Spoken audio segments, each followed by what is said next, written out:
आता जाणून घेणार आहोत आपण 36 जिल्ह्यांमधल्या वेगवेगळ्या घडामोडी झटपट सुरुवात करूया चंद्रपूरच्या बातमीने। चंद्रपूर शहराच्या रय्यतवारी कॉलनी भागात धक्कादायक प्रकार उघडकीस आलाय। सभोवताली कोळसा खाणी असलेल्या भागातील शिवणकर यांच्या घरी 20 फूट खोल खड्डा पडलाय। घरातील मंडळी बाहेर गावाहून 2 दिवसानंतर घरी आल्यावर दरवाजा उघडताच घरातील महिला थेट 20 फूट खड्ड्यातच पडली। अचानक झालेल्या या प्रकारानंतर स्थानिकांच्या मदतीने शिडीचा वापर करून या महिलेला कसंबसं बाहेर काढण्यात आलं। चिपळूणमध्ये पोलीस आणि मोर्चेकरी यांच्यात बाचाबाची झाल्याचं पाहायला मिळालं। उरणमधील यशस्वी शिंदेच्या आरोपीला फाशी व्हावी अशी मागणी करत हा मोर्चा काढण्यात आला। या मोर्चात हिंदुत्ववादी संघटना सहभागी झाल्या होत्या, मात्र काही लोक मोर्चाला विरोध करत असून त्यांना अटक करावी अशी मागणी करत हा वाद झाल्याचं सांगण्यात येतं। महापुराच्या पार्श्वभूमीवर सांगलीमध्ये कृष्णा महापूर नियंत्रण कृती समितीकडून जल सत्याग्रह आंदोलन करण्यात आलं। राज्य सरकारनं कर्नाटक सरकारवर दबाव आणून अलमट्टी धरणाची पाणी पातळी नियंत्रित ठेवण्यासाठी प्रयत्न करावेत, तसंच अलमट्टी धरणातून 4 ते 4.5 लाख क्युसेक्स विसर्ग करण्यासाठी पाठपुरावा करावा या मागणीसाठी हे आंदोलन करण्यात आलं।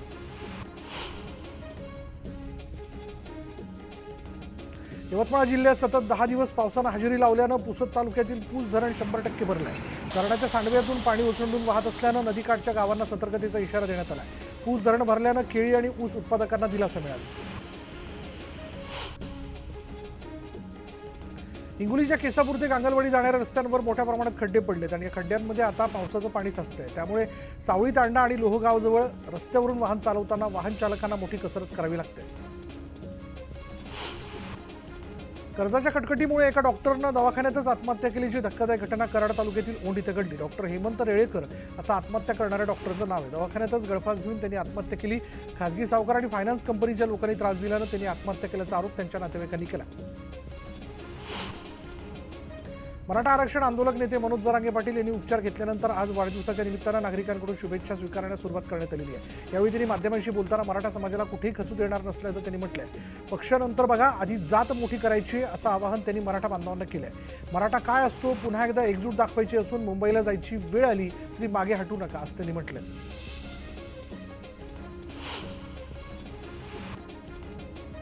विधानसभा निवडणुकांनंतर निश्चितपणे ओबीसी आरक्षणाला धक्का पोहोचेल अशी भीती वंचित बहुजन आघाडीचे अध्यक्ष प्रकाश आंबेडकर यांनी व्यक्त केली। 55 लाख कुणबी प्रमाणपत्र वाटप आणि सगळे सोयऱ्यांच्या अंमलबजावणीला माझा विरोधच आहे अशी भूमिका त्यांनी स्पष्ट केली। मुंबईत युवक काँग्रेसच्या वतीनं लाडला खड्डा मोहीम राबवण्यात आली। कांदिवली पश्चिम इथल्या बीएमसी कार्यालयाला टाळे टोकण्यासाठी जाणाऱ्या कार्यकर्त्यांना पोलिसांनी ताब्यात घेतलं। खड्ड्यांविरोधात युवक काँग्रेस आक्रमक झाल्याचं पाहायला मिळालं। तुळजाभवानी शेतकरी कारखान्यानं 8000 शेतकऱ्यांचं 2 वर्षाचं ऊस बिल अद्याप दिलेलं नाही आणि त्याविरोधात तुळजाभवानी मंदिराच्या महाद्वारासमोर भीक मागू आंदोलन करण्यात आलं। भीक मागून कारखाना प्रशासनाला साडीचोळीचा आहेर देण्यात येणार आहे। छत्रपती संभाजीनगरच्या कन्नडमध्ये 4 दिवसांपासून बेपत्ता असलेल्या 4.5 वर्षीय मुलाचा विहिरीत बुडून मृत्यू झाल्याची घटना समोर आली आहे। सार्थक जाधव असं या चिमुकल्याचं नाव आहे। पोलीस या प्रकरणी अधिक तपास करतात। शहापूर बस आगारातील बसची दुरावस्था झाली, मात्र याच धोकादायक बसमधून नागरिकांना प्रवास करावा लागतोय। प्रवासादरम्यान बस बंद पडण्याचं प्रमाण देखील वाढलंय, तर अनेक बसला गळती लागली। त्यामुळे प्रशासन नागरिकांच्या जीवाशी खेळणं कधी थांबवणार असा संतप्त सवाल नागरिकांनी विचारला। नाशिक जिल्ह्यातील सुरगाणा तालुक्यात कीरपाडा इथल्या नागरिकांचा जीवघेणा प्रवास सुरू असल्याचं पाहायला मिळतं। एका गावातून दुसऱ्या गावात जाण्यासाठी पूल नसल्यानं महिलांसह मुलांनाही धोकादायक प्रवास करावा लागतोय। महाराष्ट्र गुजरात सीमा भागातील 12 गावातील नागरिकांचा हा जीवघेणा प्रवास कधी थांबणार असा सवाल विचारला जातो। सिंधुदुर्गात मुसळधार पावसानं हजेरी लावली आणि याचा फटका सिंधुदुर्गातून पश्चिम महाराष्ट्राला जोडणाऱ्या भुईबावडा घाटाला बसलाय। भुईबावडा घाटाला भलं मोठं 6 फुटांचं भगदाड पडलंय आणि त्यामुळे पश्चिम महाराष्ट्राकडे जाणारी वाहतूक पूर्णपणे ठप्प झाली।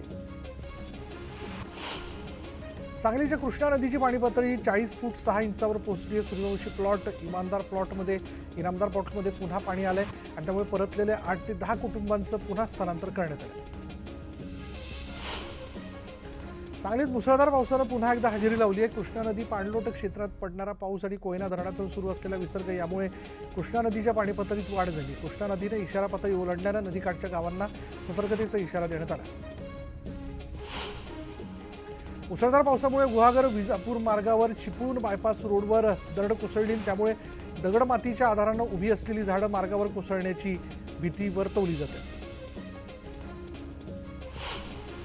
दौंड शहरात पहाटेपासून मुसळधार पावसानं हजेरी लावली आहे. काही दिवसांपासून दडी मारलेल्या पावसाचं पुन्हा आगमन झाल्यानं नागरिकांना काही अंशी दिलासा मिळाला. विविध मागण्यांसाठी एसटी बस कर्मचाऱ्यांनी शासनाचं लक्ष वेधून घेण्याकरता खामगाव आगारासमोर निदर्शनं केली आहेत. यावेळी मागण्या मान्य न झाल्यास 9 ऑगस्टला आंदोलनाची तीव्रता वाढवणार असा इशाराही कर्मचाऱ्यांनी दिला.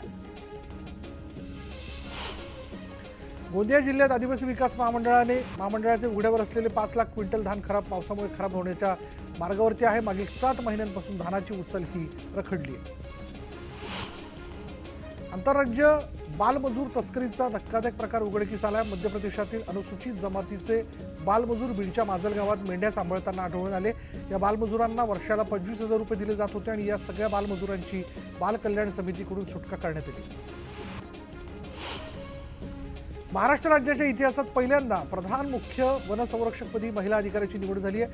शोभिता विश्वास यांच्याकडे मुख्य वनसंरक्षक पदाचा अतिरिक्त कार्यभार सोपवण्यात आला आहे. शोभिता विश्वास या 1988च्या बॅचच्या भारतीय वनसेवा अधिकारी आहेत. मुख्यमंत्री कार्य प्रशिक्षण योजनेअंतर्गत अमरावती जिल्हाधिकारी कार्यालयाच्या 30 जागांकरिता प्रशिक्षणार्थींच्या मुलाखती पार पडल्या. 30 जागांसाठी तब्बल 300 आमदारांनी हजेरी लावली. 30 प्रशिक्षणार्थींची निवड करून त्यांना जिल्हाधिकारी कार्यालयात रुजू करून घेण्यात आले. नंदुरबार जिल्ह्यातील शहादा तालुक्यात तिखोरे गावाजवळच्या गोमाई नदीवरील पुलाला तडे गेलेत. मागील 2-3 दिवसात 3 ठिकाणी पुलाला तडे गेले आणि या पुलावरून अवजड वाहनांना बंदी असूनही आदेशाला केराची टोपली दाखवत या पुलावरून अवजड वाहनांची वाहतूक सुरू होती. त्यामुळे अनुचित प्रकार घडल्यास त्याला जबाबदार कोण असा सवाल गावकऱ्यांनी विचारला. पंढरपूर तालुक्यातील कासेगाव इथे ट्रकचा अपघात झाला. वेगावरील नियंत्रण सुटल्यानं ट्रक उजनी कालव्यात उलटला आणि या अपघातात ट्रक चालक गंभीर जखमी झाला. नागपुरात डेंग्यूचं प्रमाण वाढल्यानं खामला इथल्या रहिवाशांनी न्यायालयात जनहित याचिका दाखल केली आणि या प्रकरणी याचिकाकर्त्याला शपथपत्र दाखल करून संपूर्ण माहिती देण्याचे आदेश न्यायालयानं दिले. संभाजीनगरात कर्णकर्कश बुलेटचा आवाज करणारे सायलेन्सर पोलिसांनी जप्त केलेत. मात्र या सायलेन्सरमधून अभियांत्रिकी विद्यार्थ्यांनी अनोखा प्रयोग केलेला आहे. 200 सायलेन्सरचा वापर करून सुशोभीकरण करण्यात आले. मराठा आंदोलक मनोज जरांगे पाटील यांना दीर्घायुष्य मिळावे यासाठी सकल मराठा समाजाच्या वतीने बीडच्या सोमेश्वर मंदिरात रुद्राभिषेक घालण्यात आला. 11 ब्रह्मवृंदांच्या उपस्थितीत वेदोक्त मंत्रांच्या जयघोषात सोमेश्वराला साकडं घालण्यात आलं. मालवण तालुक्यातील कांदळगाव कुंभणाला लावलेल्या जाळ्यात खवले मांजर अडकलं होतं आणि वनविभागाला माहिती मिळताच त्यांनी त्याची सुखरूप सुटका करून नैसर्गिक अधिवासात त्याला सोडून दिलं. गोंदिया जिल्ह्यातील नवेगाव बांध इथे मोठ्या संख्येनं गावकऱ्यांना अतिसाराची लागण झाली. दररोज 20 ते 30 रुग्ण रुग्णालयात उपचारासाठी जातात आणि त्यातील 12 लोकांना ॲडमिट करण्यात आले. दूषित पाणी पुरवठ्यामुळे हा प्रकार घडल्याचं समोर येतं. लोकशाहीर अण्णाभाऊ साठे यांच्या जयंतीच्या निमित्तानं आज बीड शहरात साहित्य दिंडी आणि साहित्याची हत्तीवरून मिरवणूक काढण्यात आली. या दिंडीमध्ये मोठ्या संख्येनं महिला पुरुष सहभागी झाले होते. यावेळी अण्णाभाऊ साठे यांना भारतरत्न पुरस्कार द्यावा अशी मागणी अनुयायांनी केली आहे. नागपूर शहरात आणि ग्रामीण भागातील ढाब्यांवर अवैध मद्य सेवन केले जाते. त्यामुळे आता अशा मद्य विक्रेत्यांवर कारवाई करण्यात येणार आहे आणि या कारवाईसाठी जिल्हाधिकाऱ्यांनी संयुक्त टीम नियुक्त केली आहे. यात जे दोषी आढळतील त्यांना जेलची हवा खावी लागणार आहे. सोलापूर धाराशिव रेल्वे मार्गासाठी जमिनीचा मावेजा 5 पटीने द्या अशी मागणी खासदार ओमराजे निंबाळकर यांनी केली आहे. सक्तीच्या संपादनात केवळ 4 पट मावेजा देऊन शेतकऱ्यांवर अन्याय केला जातोय असा आरोप निंबाळकरांनी केला. तब्बल 2 महिन्यांच्या विश्रांतीनंतर आज मासेमारीला सुरुवात होते आणि 2 महिने खोल समुद्रातील मासेमारी बंद होती. अखेर ती आजपासून सुरू होणार असल्यानं खवय्यांची चंगळ असणार आहे. राहुल गांधींना जात विचारल्याप्रकरणी काँग्रेसने नागपुरात आंदोलन केले. केंद्रीय मंत्री अनुराग ठाकूर यांच्या विरोधात काँग्रेस कार्यकर्ते आक्रमक झालेत. नागपुरातील मुख्य चौकात काँग्रेस कार्यकर्त्यांनी चक्काजाम आंदोलन पुकारलं. जालन्यात भाजपच्या विरोधात काँग्रेसने जोरदार निदर्शनं केली. भाजपचे नेते अनुराग ठाकूर यांनी राहुल गांधींची माफी न मागितल्यास तीव्र आंदोलन करू असा इशारा कैलास गोरंट्याल यांनी दिला. छत्रपती संभाजीनगरमध्ये काँग्रेसचे कार्यकर्ते आणि पदाधिकारी आक्रमक झालेत. राहुल गांधींना जात विचारल्यानं अनुराग ठाकूर यांच्या विरोधात जोरदार घोषणाबाजी त्यांनी केली. पॅरिस ऑलिम्पिकमध्ये भारताला आणखी एक पदक मिळालेलं आहे. महाराष्ट्राचा नेमबाज स्वप्नील कुसाळेने 50 मीटर रायफल 3 पोझिशन प्रकारात कांस्य पदक पटकावलं. पॅरिस ऑलिम्पिकमध्ये महाराष्ट्राची मान उंचावली. 72 वर्षांपूर्वी खाशाबा जाधव यांनी राज्याला पदक मिळवून दिलं होतं आणि ऑलिम्पिकमध्ये वैयक्तिक पदक जिंकणारा तो स्वतंत्र भारतातील पहिला खेळाडू होता. कोल्हापूरच्या स्वप्नील कुसाळेने इतिहास रचत खाशाबा जाधव यांच्यानंतर राज्याला पहिलं वैयक्तिक पदक मिळवून दिलं. स्वप्नील कुसाळेच्या पॅरिस ऑलिम्पिकमधील यशानंतर स्वप्नीलच्या कुटुंबाने जल्लोष साजरा केला. आईवडिलांनी आनंद व्यक्त करत मुलाचा अभिमान असल्याची भावना व्यक्त केली. त्याचबरोबर स्वप्नीलच्या मेहनतीचंही कौतुक केलं. महिनाभरापूर्वी शिर्डी मतदारसंघातील निमगाव इथे माजी खासदार सुजय विखे यांनी एका कार्यक्रमाचं उद्घाटन केलं होतं. मात्र हे कार्यालय एका गुंडाने थाटलं असल्याचा आरोप भाजपचे नेते राजेंद्र पिपाडा यांनी केला. दीपक पोकळे नावाच्या आरोपीवर राहता पोलीस ठाण्यामध्ये हत्या, गोळीबार आणि लूटमार असे विविध गुन्हे दाखल करण्यात आले असून मोक्काअंतर्गत कारवाई करण्यात आली आहे. सध्या तो जामिनावर बाहेर आहे आणि असं असताना सुजय विखे यांनी त्याच्या कार्यालयाचं उद्घाटन केलं. कसं काय केलं असा सवाल त्यांनी उपस्थित केला. वादग्रस्त बडतर्फ आयएस अधिकारी पूजा खेडकर यांनी पिंपरी चिंचवड महानगरपालिकेच्या वायसीएम रुग्णालयातून अपंगत्वाचा दाखला मिळवला होता. दरम्यान हा दाखला सगळ्या तांत्रिक बाबी पडताळून नियमानुसारच दिला गेला असा दावा रुग्णालयाचे अधिष्ठाता डॉक्टर राजेंद्र बाबळे यांनी केला. दाखल्यासंदर्भात केलेल्या चौकशीत वायसीएममधील सगळे कर्मचारी निर्दोष असल्याचा खुलासा देत चौकशी अहवाल जिल्हाधिकारी कार्यालयात पाठवण्यात आला. मुख्यमंत्र्यांनी आदर्श प्रकरणात अडकलेल्या ठेवीदारांना न्याय मिळवून देण्याचं आश्वासन दिलं होतं. मात्र आजपर्यंत त्याची पूर्तता करण्यात आली नाही असा आरोप इम्तियाज जलील यांनी केला. 2 ऑगस्टला मुख्यमंत्र्यांनी चर्चेसाठी वेळ देण्यास असमर्थता दाखवली आणि या कार्यक्रमस्थळी आंदोलन करणार असा इशारा जलील यांनी दिला. सुप्रीम कोर्टाच्या घटनापीठाने मोठा निर्णय घेतलेला आहे. अनुसूचित जाती आणि अनुसूचित जमातींच्या उपवर्गीकरणाला सुप्रीम कोर्टाने मान्यता दिली. न्यायमूर्तींचा 6-1 अशा बहुमतानं निकाल समोर आला. कर्णबाळा दुनबुळे यांनी याला अटक करण्याच्या मागणीसाठी अमोल मिटकरी यांनी ठिय्या आंदोलन पुकारलं. मिटकरी यांच्यासोबत त्यांची मुलगीही आंदोलनात सहभागी झाली आहे. कर्णबाळा या पोलिसांचा जावई आहे का असा आणि त्याला आधी अटक करा अशी मागणी जी आहे ती मिटकरी यांनी केली. कर्णबाळा दुनबळेंनी राज ठाकरेंची भेट घेत अकोल्यातल्या प्रकारावर चर्चा केली. मिटकरी छोटा माणूस असं म्हणत मनसेच्या कर्णबाळा दुनबळेंनी मिटकरींना डिवचलंय. मिटकरींवरील हल्ला म्हणजे क्रियेला प्रतिक्रिया होती, तोडफोड झाली. त्या क्लिपमध्ये मी नाहीच. माझ्यावर गुन्हा नोंदवण्याचं कारण काय असा सवाल दुनबळे यांनी केला. मिटकरींनी राष्ट्रवादी संपवायची सुपारी घेतली आहे असा आरोप मनसेच्या कर्णबाळा दुनबळेंनी केला. मिटकरींना त्यांची जागा दाखवा असं कर्णबाळा दुनबळेंनी अजितदादांना म्हटलं. अमोल मिटकरी यांच्या वाहनाची काच फोडणारा मुख्य आरोपी सचिन गालट या मनसैनिकासह 4 जणांना अटक करण्यात आलेली आहे आणि अकोला शहरातील सिव्हिल लाईन पोलिसांनी हॉटेल आरजी इथून आरोपींना अटक केली.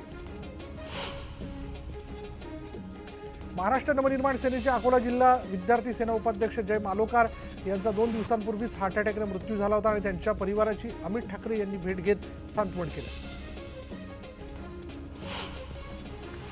मुंबईत एका व्यक्तीला ऑनलाईन शॉपिंग करणं महागात पडलंय. 55,000च्या मोबाईल ऐवजी पार्सलमध्ये 6 चहाचे कप आलेत आणि त्यामुळे या व्यक्तीला 55,000चा गंडा बसलाय.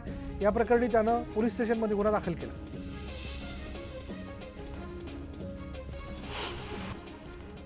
आता एक ब्रेकिंग न्यूज अशी की वर्ध्याच्या सावंगीत MBBSच्या विद्यार्थिनीची आत्महत्या प्रकरण जे ते कॉलेजच्या आवारातील बिल्डिंगवरून तिनं उडी मारली असं म्हणण्यात येत होतं. पूजा रजानी असं मृत मुलीचं नाव असून ती MBBSच्या 2ऱ्या वर्षात शिकते आणि आत्महत्येच्या कारणाचा पोलिसांकडून तपास सुरू असून ती मानसिक तणावाखाली असल्याचं कुटुंबाकडून सांगण्यात येत आहे.